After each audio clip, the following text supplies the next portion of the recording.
Dhe inshallah taala sot së bashku në pika të shkurtra për këtë kohë sa na lejon hapësira që kemi para namazit xhumas, do të shohim një dua prej duave që na ka mësuar pejgamberi alayhi salatu wassalam, e që i duhet çdo njonit prej besimtarëve musliman ta thot atë sa më shpesh. Sepse koha kur ne po jetojmë, është kohë me vështërsi, është kohë me halle, me brenga, me kriza ekonomike apo edhe me kriza her pas here dhe psiqike.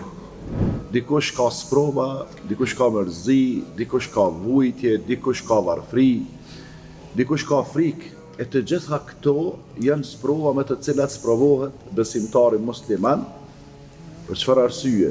Për me u dallu prej atyne që zdorojnë, sepse ky bën durim në këto sprova, ky bën durim. Për ata, Allahu Teala në Kur'anin fisnik po na tregon përpara se më na ndodh neve këto gjana, po thot: "Wala nabluwannakum bi shay'in."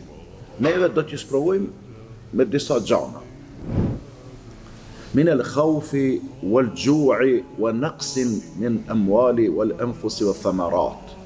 Që do të thot, do t'ju sprovojmë me frikë. Her pas here keni me pas frikë. Siç janë kohët e krizave, kohët e luftrave, kështu me radhë, njeriu sprovohet me frikë. Edhe njeriu i mençur normal që ka frikë. Njeriu i mençur. Pastaj Allahu po thot, nga njëherë ju sprovojmë edhe me uri. A ka njerëz të uritur në mesin tonë? Ndoshta këtu në xhami nuk ka, ama më nashtenja 3 orë para xhumos, më shkujti njani, tha te ju e falit xhumon, tha po për gjanat elementare. So ne i thash, nëse ki nevojë për ushqim, ki nevojë për gjanat elementare, lajmërau.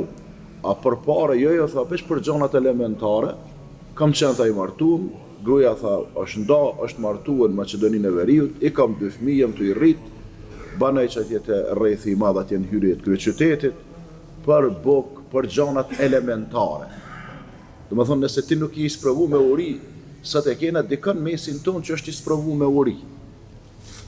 Andaj, kur vjen kjo sprova e dytë kjo uria, a i sprovohet me pa sabrin e vetë që ka, ndërsa ne sprovohemi me të, me pa apo i ndihmoj për me hangar për me pi. Tjetra, pastaj po thot Allahu ju sprovoi me mungesë të pasurisë, wa naqsin min al-amwal. Pra, ja u bojmë çka një sprovë tjetër që është sprova e pasurisë. Dikush është mësuar gjithmonë me pasuri, vjen një moment i caktuar e humb pasurinë. Vjen një moment i caktuar dështon atë tregtin që është duke bërë, atë biznesin e vet. Vjen një moment i caktuar i konfiskohet pasuria ku ta diune. Konfiskimi normal bëhet prej njerëzve kompetent, se nëse ja konfiskojmë njerëzve pasurinë. Por shteti i marr, i mirë, i drejt, ata që e fitojnë do të thotë pasurinë haram, ja u merr. Bile është mirë edhe për ata që ja u merr, sepse ja hjek prej durat pasurinë që e kanë haram në durët e vetë. Andaj Allahu Teala dikon e sprovon diçka me frikë, dikon e sprovon me mungesë të pasurisë. Ja ka dhënë Zoti pasurinë, ja merr. Dikon e sprovon me smundje. Dikon e sprovon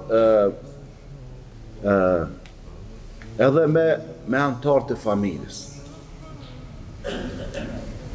Dikon e sprovon me antarë të familjes. Qysh, ja merr ma të dashurin, për shembull, e ka veç një vajzë, që ato ja merr Allah, ose e ka vetëm një djalë, ato ja merr Allah, ose i ka 2, 3, 4 ja merr të gjithë ata, është sprovë kërgjë e ranë.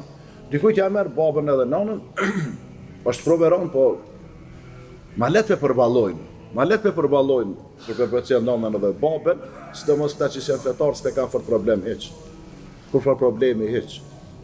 Ta që janë fetarë kur po i vdesin prindrit, që kur po mdohet me i shku baba ose nana që t'jen në Evropë, me nejt një javë, ditë edhe mju këthyje, nuk po kanë e farë problemi, absolutisht. Qa që janë të pandjenja këta që janë fetarë, kur po i vdesin ma të dashët e tyre, te i thua Allah e mshirof babën tanë, Allah e mshirof nanën tanë, falënderit. Edhe heq as nuk thëtë amin, as me thonë, Zotë e mshiroft, Allah që përblev ty që po bënë doa, zishka. falja namazin, ja falndet, falja jo.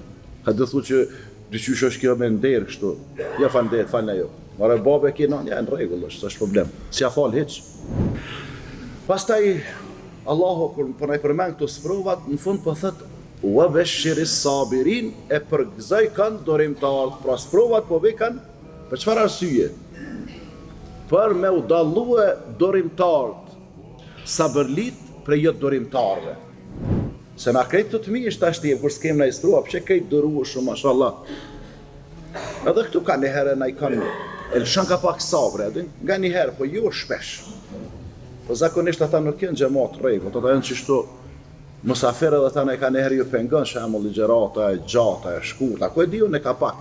Flasin si vetë me veti, po i lëshon pak sabri, po nuk i lëshon shumë. Amo kur na lëshon shumë, kur dalëm jashtë, e ke po si dalë pe këtu, mundohen i madh i vogël, po çatë ne udhkret që vllaznia nuk mundemi sabër bre api për parësi. Na mëtëm të ju mësu api për parësi njëri tjetrit, ndaron e njëri tjetrin në komunikacion.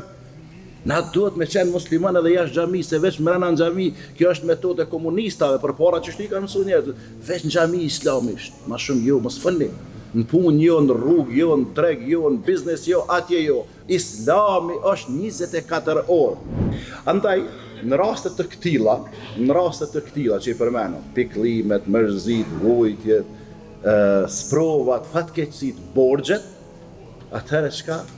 Lexojeni duan që e keni gjithë nëpër telefona ose në burojën e muslimanit, që pejgamberi sallallahu alaihi wasallam në hadithin që e tregon Ebu Said al-Khuduri radhiyallahu anhu thot, një ditë pejgamberi alayhi salatu wassalam hynin në xhami dhe e pa ulur aty njënin prej banorëve të Medinës, prej ensarëve. Ensar janë medinasit, ata që i kanë ndihmu pejgamberit, a muhajgjir janë mekasit, këta të Mekës që kanë shku, kanë bo hijret, kanë bo mërgim me pejgamberin sallallahu alaihi wasallam. E ky ensariu, ky i Medinës, e kishte emrin Ebu Umame. Dhe pejgamberi alayhis salam e pa Ebu Umamen po rrin i heshtën, i mërzitën, i pikëllum, diqysh, edhe i tha, ja Eba Umame, ma li arake gjalisa fil mesgjid, fi gajri waqti salat. O Ebu Umame, i thët pejgamberi salam, po të shok këtu po rrinë xhamin kohën kur s'është kohë e namazit, po të shok këtu dhe me thoni mërzitën, çka ka ndodhur me ty? Pejgamberi salam me njerë u shqetësej kur i pa i ke njerëz pa disponu. E ky tha, oj dërguari Allahut, hallët, brengat, edhe borxhet më kanë mbulue. E pejgamberi alayhis salam i tha, atë këshilloj, atë mësoj disa fjalë. Nëse ti i thua ato, edhhab Allahu azza wa jalla hammaka wa qada anka daynak. Nëse i thua ato fjalë, Allahu xhalla shanuhu ka me kalu këtë hallën, këtë brenget, këtë mërzin tane, edhe ka me la, ka me kry borxhin tën. Ai u gëzua me njëherë i tha, bela ja Rasul Allah, po gjithsesi i dërguari Allahut. Atëherë pejgamberi alayhis salam i tha, Kull idha asbahta wa idha amsayt, kur të zgjohesh në mëngjes, edhe para se të bish me fjet në gjumë në mbrëmje, thuaj Allahumma inni a'udhu bika min al-hammi wal-hazan. Që do të thot, o Allah, më mbroj mua nga pikëllimi dhe nga mërzia. Wa a'udhu bika min al-'ajzi wal-kasal. Më mbroj mua nga pa aftësia edhe përtatësia. Wa a'udhu bika min al-bukhli wal-jubn. Edhe më mbroj mua nga kopratësia edhe nga frika, për mos më u frikësu shumë. Wa a'udhu bika min ghalabati ad-dayn wa qahri ar-rijal. Edhe më mbroj mua nga zhytja në borxhe. Më mbroj mua nga zhytja në borxhe edhe nga shtypja, presioni i burrave zullumçar, mizor, se ka dikush që i bën dikujt na mizori, i bën zullum. Andaj me lutë Allah më na mbrojt Zoti prej tyne. Dhe Ebu Umame radhiyallahu anhu thot, e thash këtë dua qysh më mësoi pejgamberi alayhi salatu wassalam, fa adhhab Allahu hammi wa qada dayni. Po thot edhe Allahu më largoi hallat edhe brengat, edhe u lirova prej borxhit. Kjo nuk do të thotë ti më marr edhe më thon, edhe mos më la borxhet hiç. Jo kështu nuk ka kem mbështetje në Zotin kështu. Se dikush po ato në mbështet në Zotin, çka ka shku Zoti ka më ardhur. Këtë qashim shtetën zotin thojza, edhe vesh rënë të ditën, është në për kafe, se s'po punon? Yes, po ka punë për mu të përshtatshme. Ani, po ta gjoj një dikun tjetër jo, një, valla tash unë imam xhamis nuk muj me caktu ty pa e kyna i tërë shkollë diçka. As nuk muj bëja atje ministët financa kur s'din kur që për ekonomi. Po ç'a me bo, po hen që aty pastra valla, hen kamarier, se na që të kamarier vlep e kemi qelë gjithë, kur s'po kemi kërka heq, po nuk ka keq edhe atje.